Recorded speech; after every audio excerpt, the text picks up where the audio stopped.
Guerre au Moyen-Orient qui a fait flamber le cours du pétrole, mais qui a aussi freiné celui de l'or. Et oui, après une année 2025 euphorique, le cours du métal jaune est en chute libre. L'once navigue autour de 4 000 $, loin, très loin de son record historique à 5 600 $ le 29 janvier dernier.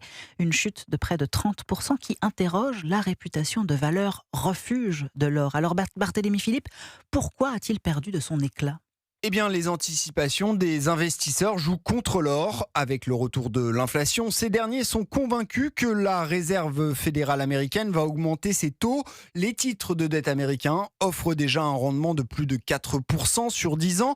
Et le probable tour de vis monétaire de la Fed aimante les investisseurs, comme l'explique Mathéis Mouflet, analyste chez XTB. L'or est en concurrence en tant que valeur refuge avec les obligations américaines et le dollar. Et quand les taux augmentent, les obligations américaines vont distribuer plus de rendement. Donc l'or devient de moins en moins intéressant relativement aux obligations au fur et à mesure que les taux augmentent. Pour John Plassard, analyste chez Cité Gestion, l'or reste malgré tout un investissement pertinent. L'or, il faut voir plutôt à moyen long terme. Il ne faut pas oublier qu'on a un soutien naturel qui sont les banques centrales dans le monde qui achètent beaucoup d'or. Sur la durée, l'or a fait ses preuves. Depuis 2006, le prix de l'once est passé de 550 à 4 000 $, une progression de 620%. Barthélémy Philippe du service économie d'Europe 1.